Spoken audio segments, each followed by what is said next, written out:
Can you tell me the difference between difference and difference? You need a password to access and you need to lose excess weight. I love to have desserts and can you tell me the name of largest dessert in the world? Well, এগুলো কিন্তু খুবই confusing, শুনতে একই রকম। So এগুলোকে বলা হয় homonyms. Homonyms are such types of words যাদের pronunciation quite similar কিন্তু তারা স্পেলিংয়ে এবং মিনিংয়ের দিক থেকে তার মানে বানানে এবং অর্থগত দিক থেকে আলাদা বা ভিন্ন। সো এগুলোকে বলা হয় হোমোনিম। আর আজকের লেসনে কিন্তু আমরা এমনই কিছু হোমোনিম নিয়ে কথা বলবো যেগুলো খুবই কনফিউজিং, আমরা মাঝে মাঝেই কনফিউজড হয়ে যাই যে কোনটা দিয়ে কি বোঝায় এবং আমরা কোথায় কোনটাকে ইউজ করতে পারি। So well, don't get worried and let's start our lesson today.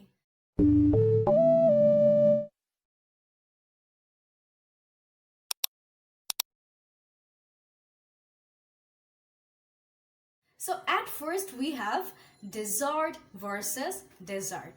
So যখন আমি DESSERT এটা ইউজ করছি তার মানে হচ্ছে মিষ্টান্ন, যেটাকে আমরা বেসিক্যালি খাবারের পর খেয়ে থাকি, কোনো ধরনের মিষ্টান্ন, মিষ্টি খাবার। অ্যান্ড যখন আমি ইউজ করছি DESERT তার মানে হচ্ছে মরুভূমি। সো যখন আমরা বলতে চাই মরুভূমি তখন আমরা ইউজ করব DESERT, and যখন আমরা কোনো মিষ্টান্নর কথা বলবো তখন আমরা ইউজ করব DESSERT. For example, I love to have dessert after dinner. তার মানে আমি ডিনারের পর ডেজার্ট খেতে ভালোবাসি। আর আমি তোমাকে যদি মরুভূমির কথা বলতে চাই তাহলে আমি বলতে পারি Can you tell me the name of largest desert in the world? তার মানে তুমি কি আমাকে বলতে পারবে এই ওয়ার্ল্ডের সবচেয়ে লার্জেস্ট ডেজার্ট কোনটি? So this is dessert versus dessert. And then we have difference versus difference. So difference, DIFFERENCE, এটার মানে হচ্ছে dissimilar অথবা বিয়োগফল বা পার্থক্য যেটাকে আমরা বলে থাকি।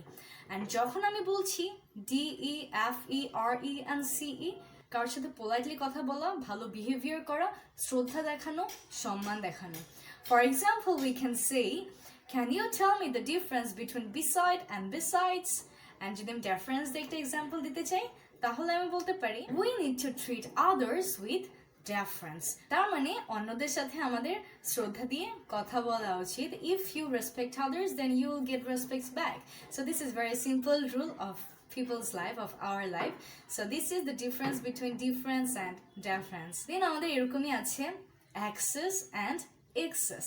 So যখন আমি ACCESS ইউজ করছি তার মানে হচ্ছে to have entry অথবা যেটাকে আমরা বাংলায় বলে থাকি প্রবেশ।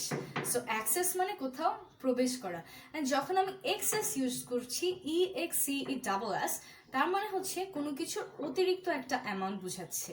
তার মানে একটা ডেফিনিট অ্যামাউন্টের থেকেও যখন অতিরিক্ত কিছু হয়ে যায় তখন সেটাকে আমরা বলে থাকি access. You need a password to access, তার মানে এখানে প্রবেশ করতে তোমার একটা পাসওয়ার্ড লাগবে। আর যদি আমি এক্সেস দিয়ে একটা এক্সাম্পল দিতে চাই অতিরিক্ত দিয়ে, তখন আমি বলতে পারি you need to lose excess weight, তার মানে এক্সেস ওয়েট তোমাকে কমিয়ে ফেলতে হবে। So this is access versus excess. Similarly আমাদের আছে affluent versus effluent. So affluent এর মানে হচ্ছে রিচ, ওয়েলথি, ধনী বা সমৃদ্ধশালী কোনো একজন পার্সন, সেটা হচ্ছে অ্যাফ্লুয়েন্ট। অ্যান্ড যখন আমরা ইফ্লুয়েন্ট ইউজ করছি তার মানে হচ্ছে liquid waste of N industries, liquid যে ওয়েস্টটা থাকে ইন্ডাস্ট্রিজের বা কলকারখানার সেটাকে বলা হয় effluent. For example, we can say She wants to be affluent in future, তার মানে সে ফিউচারে সমৃদ্ধশালী হতে চায়।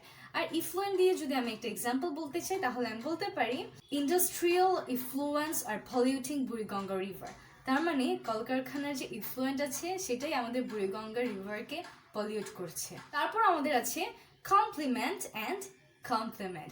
সো এখানে ডিফারেন্সটা হচ্ছে একটাতে ই আছে অ্যান্ড একটাতে আই আছে। সো যেই কমপ্লিমেন্ট আমরা ইউজ করে থাকি সেটা মানে হচ্ছে এমন কিছু যেটা অন্য কোনো কিছু শোভা বাড়িয়ে দেয়, বিউটি বাড়িয়ে দেয়, সেটাকে বলা হয় কমপ্লিমেন্ট। তার মানে যেটাকে আমরা বাংলায় বলতে পারি শোভা বর্ধনকারী। আর যেখানে আমরা কমপ্লিমেন্ট আই ইউজ করছি তার মানে হচ্ছে একজন আরেকজনকে প্রেজ করা বা কাউকে নিয়ে ভালো কিছু বলা, যেটা আমরা সবসময় বলে থাকি যে সে আমাকে কমপ্লিমেন্ট দিয়েছে, একটা ভালো কমপ্লিমেন্ট। সো এক্সাম্পল দিয়ে আমি বলতে পারি দিস ড্রেস কমপ্লিমেন্টস ইউ, তার মানে এই ড্রেসটা তোমার শোভা বর্ধন করছে। আর আমি যদি কমপ্লিমেন্ট দিয়ে একটা এক্সাম্পল দিতে চাই তাহলে আমি বলতে পারি মাই টিচার কমপ্লিমেন্টেড মি, তার মানে আমার টিচার আমার প্রশংসা করেছে কোনো একটা কাজের জন্য। So this is complement and compliment. We have serial versus cereal. So একটা সিরিয়ালে কি আছে, CEREAL, যেটা হচ্ছে মেড ফ্রম গ্রেইন, তার মানে বিভিন্ন ধরনের শস্যকণা দিয়ে যে খাবারটা বানানো হয় সেটাকে বলা হয় সিরিয়াল। অ্যান্ড আরেকটা সিরিয়াল হচ্ছে কোনো একটা ক্রম বা কোনো একটা সংখ্যার serial.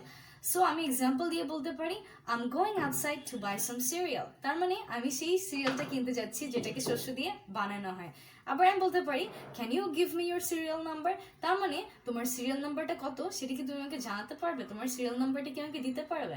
So serial versus serial. Similarly আমাদের আছে die versus die.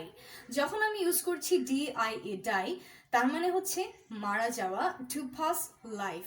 For example he died last night, সে গত রাতে মারা গিয়েছে।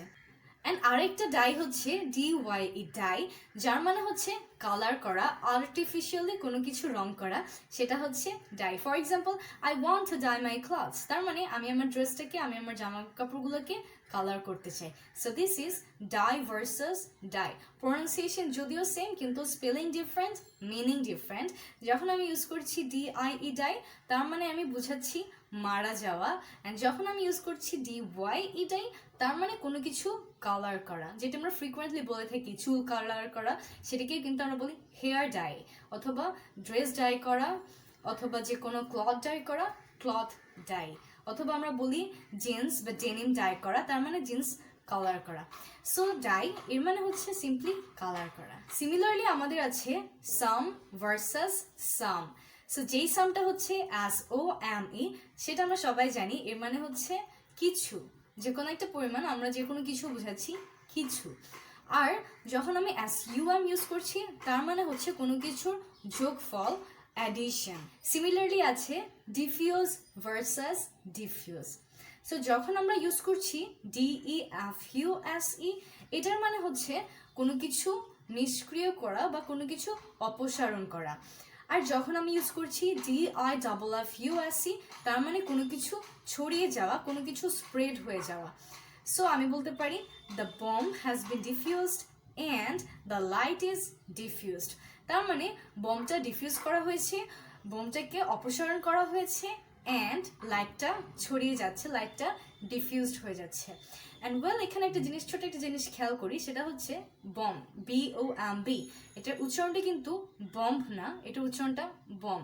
এটা একটা সাইলেন্ট বি ওয়ার্ড। সিমিলারলি অনেক সাইলেন্ট বি ওয়ার্ড আছে, থাম, খম, থাম, প্লামার, এটসেট্রা। সো এগুলো কিন্তু আমাদের ছোটোখাটো জিনিসগুলো মাথায় রাখতে হবে। তারপর আছে দেয়ার ভার্সেস দেয়ার ভার্সেস দেয়ার। সিমিলারলি সবগুলোই কিন্তু সেমই শোনায়, কিন্তু সব কিন্তু সেম না। যখন আমি THERE এই দেয়ারটা ইউজ করছি, তার মানে আমি বুঝাচ্ছি কোনো একটা জায়গায়, দেয়ার, সেখানে। আর যখন আমি বলছি THEIR, সেই দেয়ার মানে তাদের, তাদের কোনো কিছু। অ্যান্ড যখন আমি বলছি THEY'(RE), এটা একটা কন্ট্রাকশন, যেটার ফুল ফর্মটা হচ্ছে they are। সো আমি এক্সাম্পল দিলে বলতে পারি there are 4 chairs, তার মানে সেখানে 4টা চেয়ার আছে। they are doing their work, তার মানে they are doing their work, এই দেয়ার মানে তাদের বোঝাচ্ছে, তারা তাদের কাজ করছে। অ্যান্ড আমি বলতে পারি they are going outside। So এই THY'(RE) এর মানে হচ্ছে they are। সো ওয়েল, এখানে আজকে আমরা অনেকগুলা হোমোনিম শিখে নিলাম, যেগুলো অনেক কনফিউজিং হয়ে থাকে আমাদের অনেকের জন্যই। And just keep practicing this things in your speaking.